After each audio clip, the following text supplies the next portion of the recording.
Ancora focolai nel Cosentino, piromane arrestato nel Parco del Pollino, intanto l'assessore regionale Rossi ai nostri microfoni sollecita i comuni, rendete operativo il catasto regionale degli incendi. Rapina alla REM a Cosenza, i malviventi hanno sfondato la saracinesca con un'auto, portate via cassaforte, la cassa con i contanti e alcuni telefonini. Sull'accaduto indaga la polizia. La Procura di Paola apre una nuova inchiesta sulla Marlane di Praia Mare, nuovi indagati per il mistero irrisolto della fabbrica dei veleni. Un canale di scolo in mare sulla spiaggia sotto gli occhi dei bagnanti. Sul Tirreno cosentino i rilievi dell'ARPAC, il divieto di balneazione imposto al comune. I carabinieri del Roan di Vibo hanno sequestrato una piantagione di canapa indiana mai, da circa 2000 le piante distrutte sul mercato avrebbero fruttato 5 milioni di euro.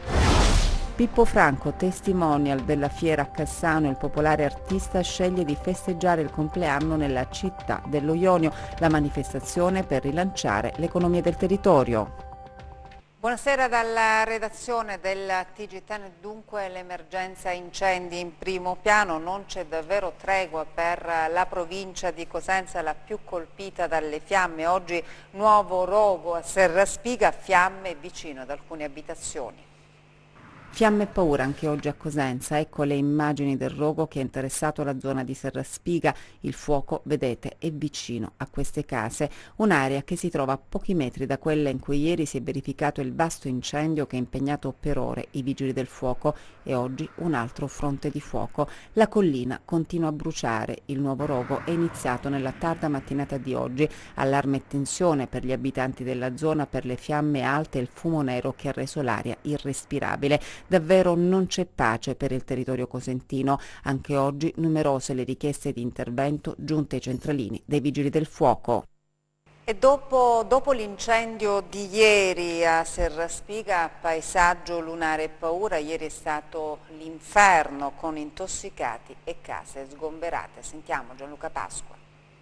Questo è il cartello stradale che delimita i territori di Cosenza e Mendicino, ripreso alle 11 di ieri. Oggi lo stesso cartello è irriconoscibile, così come tutta l'area circostante. Il paesaggio lunare dell'estate 2017 si estende a macchia d'olio. 24 ore fa abbiamo seguito le operazioni delle squadre dei Vigili del Fuoco e della Protezione Civile, intente a domare l'incendio scoppiato sulle colline di Serraspiga.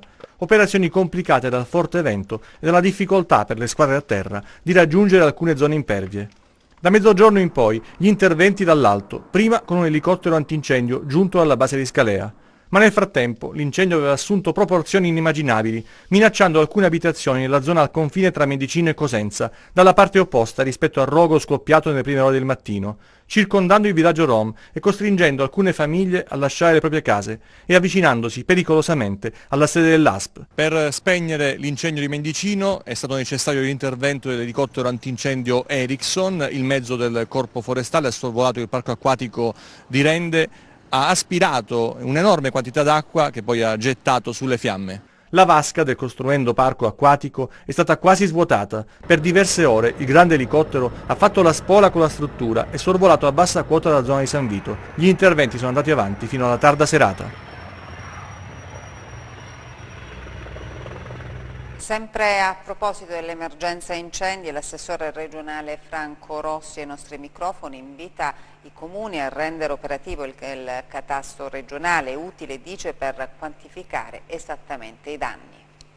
Quasi 8.000 incendi hanno devastato il territorio calabrese dal 1 giugno al 28 agosto. Le fiamme hanno causato danni ingenti, stravolgendo contesti ambientali e paesaggistici di enorme valore. Un immenso patrimonio è stato distrutto. Adesso però è necessario capire le dimensioni esatte di questo disastro. C'è una legge, la 353 del 2000, che ha istituito il catasto delle aree percorse dal fuoco. Si tratta di uno strumento fondamentale per la mappatura dei danni causati dai roghi. Non tutti i comuni però hanno attivato il catasto degli incendi e questo impedisce una valutazione concreta della situazione e non permette di avere una visione d'insieme delle conseguenze subite dall'ambiente calabrese. Il catasto manca, ma quello che è andato distrutto non sono solo i boschi, è la trasformazione del paesaggio calabrese, che è un grande patrimonio per la regione Calabria. Quindi chi si deve, attivare sono anche i cittadini, i singoli comuni. Noi come regione possiamo sostenerli e tentare di trovare un obiettivo comune, ma altrimenti il catasto diventa un fatto amministrativo e non funziona. Quello che è andato perso non si può ricostruire, bisogna appunto avere una visione di quello che può essere il futuro, cioè in cui il paesaggio diventa ancora una volta protagonista del futuro della Calabria. Su questo ci impegneremo molto. Quindi vi state già attivando, lei parlerà presto col Presidente della Regione, coinvolgerà anche altri soggetti? Beh sì, coinvolgeremo le forze di polizia, la protezione civile, tutti i soggetti partendo dalla realtà come dire, territoriali. Quindi si parla anche, molti comuni aspettano anche fondi. I fondi sono l'ultima cosa, se c'è una volontà politica e una condivisione le risorse si trovano. Quindi come si procederà adesso? Adesso ci attiveremo, stiamo facendo una ipotesi di convenzione con i comuni per attivare i catastri e poi vedremo, strada facendo. Proseguiamo con la cronaca. Rapina al REM a Cosenza, i malviventi hanno sfondato la saracinesca con l'auto, portati via cassaforte e contanti. Dopo qualche mese di tregua, un altro colpo della banda che utilizza il metodo dello sfondamento. Questa volta è toccato un importante esercizio commerciale sito nei pressi dello svincolo autostradale di Cosenza Sud. Le immagini a videosorveglianza hanno immortalato l'azione criminosa in modo molto dettagliato. Il comando è arrivato sul posto alle 4:30 a bordo di una Fiat Punto. L'autista ha effettuato la retromarcia a tutta velocità, sfondando la saracinesca e permettendo ai complici di entrare all'interno dei locali e mettere a segno il colpo. Obiettivi dei malintenzionati: la cassaforte e la cassa. L'azione si è svolta in pochissimi minuti, giusto il tempo di trasportare il bottino sull'auto e ripartire a tutta velocità. Abbiamo scoperto il tutto alle 8 di mattina quando uno dei dipendenti è venuto ad aprire. È stato un furto con scasso, con una macchina hanno sfondato il tutto e hanno preso sia la cassaforte sia la cassa, però sono maggiormente i danni che hanno provocato per quanto riguarda la vetrina, tutta la merce che c'era dentro. Il mezzo è stato ritrovato abbandonato a qualche chilometro di distanza, sui sedili un cellulare trafugato nel negozio. Oggi si lavora per riparare i danni ingenti provocati dall'assalto, ma l'attività è ripresa quasi subito per volontari proprietari che hanno voluto reagire. Spero che li trovino al più presto per punirli, perché sono dei gesti che non si fanno. Perché qui in questa azienda lavorano tante persone, sono padri di famiglia che devono pure andare avanti, perché è importante nella vita capire quello che si fa, non quello che uno prende. Però il danno che provocano a questi ragazzi è importantissimo, a prescindere da quello che provocano poi all'azienda stessa. Le indagini sono condotte dai carabinieri del comando provinciale di Cosenza, che oggi hanno effettuato i rilievi. Non sarà facile risalire gli autori del furto, ma nei mesi precedenti l'attività delle forze di polizia ha portato a buoni risultati. Nuova inchiesta per la Marlane di Praia a Mare, la decisione della Procura di Paola. Ci sono nuovi indagati per quella che è stata ribattezzata la fabbrica dei veleni. Si riaccendono i riflettori sulla Marlane di Praia a Mare. Lo stabilimento tessile ha dato lavoro negli anni a centinaia di persone. Molti operai però sono morti per patologie tumorali.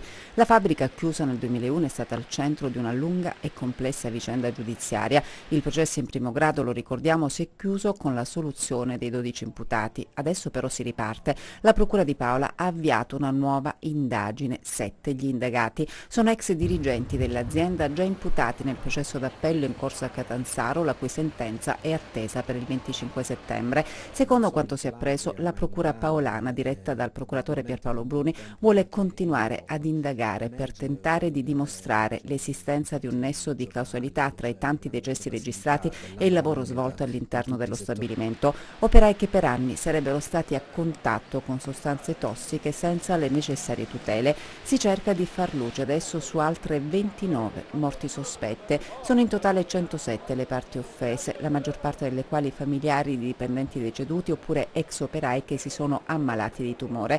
Martedì prossimo dal GIP l'incidente probatorio, nel corso del quale sarà nominato un consulente della Procura. Tutte le persone coinvolte nella vicenda si sono sempre protestate innocenti. I legali dei 7 indagati si sono opposti alla richiesta di incidente probatorio, ma si procederà in quanto il nuovo troncone di inchiesta vede persone offese distinte. Per questo il GIP non ha ritenuto valido il teorema del bis in idem, quando cioè si accusa una persona 2 volte per lo stesso reato. Si va avanti dunque, si effettueranno nuovi rilievi e perizie per verificare quanto accadeva all'interno di quella che è stata ribattezzata la fabbrica dei veleni. Restiamo sul Tirreno Cosentino per mostrarvi lo scarico a mare di un canale di scolo. Sarebbe il punto in cui l'ARPAC ha individuato le anomalie nei giorni scorsi. Le immagini sono chiare, il canale è sotto gli occhi di tutti in spiaggia, l'acqua non è affatto limpida. Guardate il fiumiciattolo color fango, arriva direttamente in mare cambiandone il colore. Siamo a Belvedere Marittimo sul Tirreno Cosentino. Nonostante l'evidenza dello scolo, qui tutto è predisposto per i bagnanti. Ombrelloni e sdraio sono vuote, sulla battigia un uomo guarda l'acqua salata. Il video che vi mostriamo lo ha inviato alla nostra redazione un telespettatore. Si tratterebbe dello stesso punto in cui il servizio tematico acque del Dipartimento ARPAC di Cosenza avrebbe prelevato campioni di acqua il 31 agosto scorso per un presunto sversamento di reflui fognari in cui è stato riscontrato un valore di Escherichia coli molto elevato, superiore ai limiti previsti dalla legge. L'ARPAC ha quindi decretato che il tratto di mare non è idoneo alla balneazione, comunicandolo al primo cittadino. Sarà quindi compito del Comune mettere in guardia cittadini e turisti e rimuovere la causa dell'inquinamento. L'ARPAC fa sapere che saranno effettuati campionamenti suppletivi per verificare l'andamento delle criticità. Sarebbe opportuno che il mare venisse monitorato all'inizio e non a fine stagione, evitando così nel silenzio assenso che ci si possa immergere in acque non salubri. I rilievi e i divieti a settembre servono a preparare la prossima stagione, che sia cominciato il piano di prevenzione, che l'estate 2018 possa invertire la tendenza. Per la verifica bisognerà aspettare il prossimo anno. A Vibo Valentia adesso, dove i carabinieri del Roan hanno sequestrato una piantagione di canapa indiana. Oltre 2000 piante di cannabis skunk e 468 di cannabis indica del peso complessivo di 5.000 kg sono state scoperte dai finanzieri della stazione navale del reparto operativo di Vibo Valentia e del gruppo di Lamezia Terme con l'ausilio di un elicottero della sezione aerea del corpo di Lamezia. La piantagione è stata individuata nell'area collinare del comprensorio di Maida nell'Ametino, nell'ambito di una vasta operazione di prevenzione e repressione del fenomeno dell'illecita coltivazione di piante di marijuana. È stato previsto anche l'impiego dell'elicottero A109N Nexus in dotazione alla sezione aerea della Guardia di Finanza della Lamezia Terme, partito in perlustrazione. Una volta che l'equipaggio dell'elicottero ha avvistato la piantagione, i finanzieri, con il coordinamento della Procura della Repubblica di Lamezia Terme, hanno perlustrato la vasta area, trovando le piante di cannabis in un appezzamento di terreno occultate dalla vegetazione da alberi da frutta. Le piante erano tutte particolarmente rigogliose, alimentate da un sofisticato sistema di irrigazione a goccia, costituito da 500 metri di tubatura collegata ad una fonte d'acqua. Così come disposto dall'autorità giudiziaria, le piante sono state estirpate e distrutte sul posto. Stessa sorte è toccata al sistema di irrigazione, mentre il proprietario del fondo è stato denunciato all'autorità giudiziaria. Si tratta di un'operazione di servizio svolta dalla Guardia di Finanza calabrese nell'ambito della repressione delle coltivazioni del traffico di stupefacenti, che ha consentito di sottrarre alla criminalità organizzata gli ingenti proventi illeciti. Infatti, se immessa sul mercato, la sostanza avrebbe fruttato circa 5 milioni di euro derivati dalla vendita al dettaglio dello stupefacente. E adesso i nostri 100 secondi di cronaca. Sorpreso ad appiccare il fuoco in un'area all'interno del Parco del Pollino, un agricoltore di 49 anni è stato arrestato dai carabinieri forestali. L'arresto è stato eseguito durante alcuni servizi di contrasto agli incendi dolosi. Un 29enne cosentino è finito in manette con l'accusa di resistenza, minaccia, violenza e oltraggio a pubblico ufficiale. Il giovane, fermato dai militari di Rende, si è rifiutato di esibire i documenti, scagliandosi contro i carabinieri, minacciandoli e colpendone uno al volto. Con il volto coperto da passamontagna, i rapinatori sono entrati in azione questa mattina all'ufficio postale di Via Nazionale a Pizzo Calabro. I malviventi si sono fatti consegnare il denaro in cassa ed hanno aggredito il direttore, che ha opposto resistenza. Sull'accaduto indaga la polizia. I carabinieri di Reggio Calabria hanno arrestato un 25enne già noto alle forze dell'ordine, attualmente sottoposto ai domiciliari con le accuse di possesso di armi alterate, detenzione abusiva di armi, ricettazione e detenzione fin di spaccio di sostanza stupefacente. Nel corso di una perquisizione nella sua abitazione i militari hanno trovato armi e droga.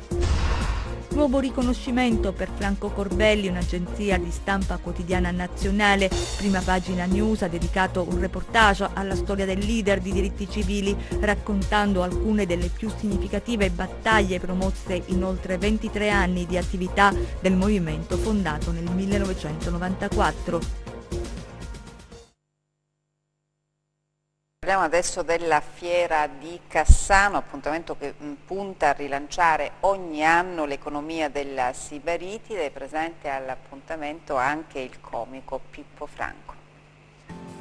Si è conclusa con una grande festa di popolo, la tradizionale Fiera di Cassano, che ogni anno segna l'inizio di una nuova fase della vita della città ionica e sottolinea con forza la vocazione di Cassano quale presidio privilegiato della Magna Grecia. Quest'anno l'amministrazione comunale ha scelto la fiera non solo per rilanciare l'economia di tutto il territorio, ma anche per lanciare un importante messaggio sociale e di solidarietà attraverso uno spettacolo ed un testimonial d'eccezione. Pippo Franco. È un viaggio all'interno di noi stessi per cercare di rispondere alla domanda che fine ha fatto l'uomo, laddove la vita dell'uomo oggi pare che non abbia nessun significato. Qua invece cerchiamo, anche con il defibrillatore, di esprimere esattamente l'opposto. Noi abbiamo aderito a questo progetto dell'Associazione Braccia Aperte di Cosenza per aderire a questo progetto importante di città cardioprotette, perché il loro sogno è quello che la provincia di Cosenza diventi la prima provincia cardioprotetta d'Italia. L'adesione a questo progetto significa ricevere un defibrillatore che verrà utilizzato dal personale del comune, che sarà opportunamente formato da un corso di formazione che la stessa associazione metterà in atto nel nostro comune, dal personale del comune e dal personale degli esercizi commerciali che sono nei dintorni del comune. È la testimonianza di un impegno di questa città, di questa amministrazione comunale per la vita delle persone. Abbiamo deliberato nel passato altre iniziative più o meno similari, su questo terreno vogliamo continuare. Quando si è alla gestione di un ente si pensa sempre a fare la strada, a realizzare un tratto di illuminazione pubblica, di portare la rete fognante dove manca, la rete idrica. Questo lo stiamo facendo, ma noi ci stiamo soprattutto impegnando per il riscatto socio-culturale di questa comunità. Al termine dello spettacolo è arrivata anche una gradita sorpresa per Pippo Franco, che proprio a Cassano ha spento le candeline del suo 77° compleanno. Intanto c'è grande attesa per la lunga notte bianca, che partirà stasera con un importante momento di riflessione e che per tutta la notte, fino all'alba, intratterrà turisti e visitatori con spettacoli di altissimo livello sparsi su tutto il territorio.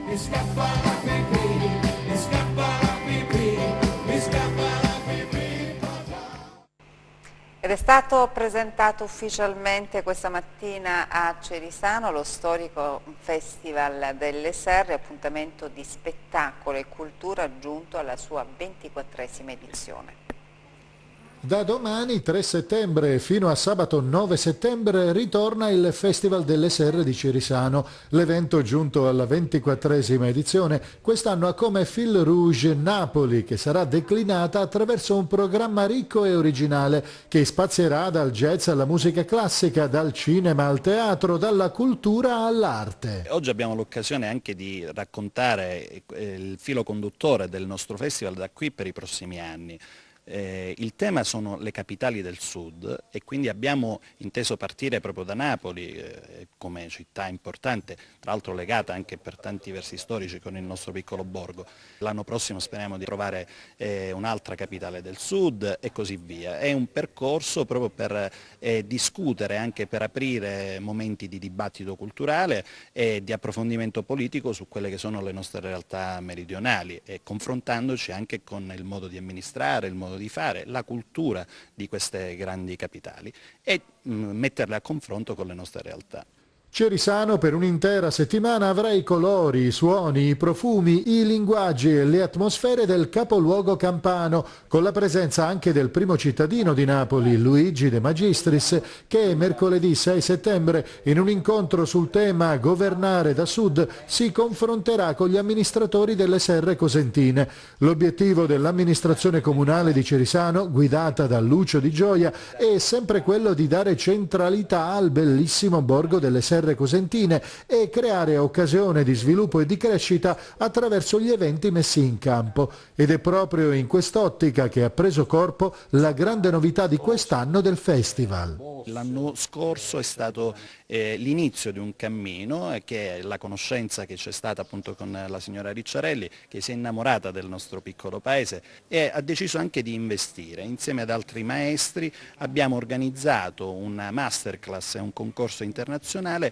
che si terrà proprio qui a Palazzo Sersale, per l'occasione allestito a mo' di conservatorio, direi, con le tante stanze dove si faranno appunto questi corsi, e in cui tanti ragazzi che arriveranno dal Meridione, dalla Puglia, dalla Campania e verranno qui a Cerisano a studiare, a mettere in scena la sera le attività musicali e alla fine il concorso lirico, con la presidenza e con la collaborazione appunto della signora Ricciarelli, sceglierà i migliori che nel prossimo anno metteranno sempre in scena qui a Cerisano le opere liriche che abbiamo pensato, e quindi è un percorso culturale che si snoderà in questo momento e arriverà, diciamo, al prossimo anno. L'idea di avere un cammino anche logico che possa poi favorire la formazione di tanti talenti. E in chiusura le previsioni del tempo.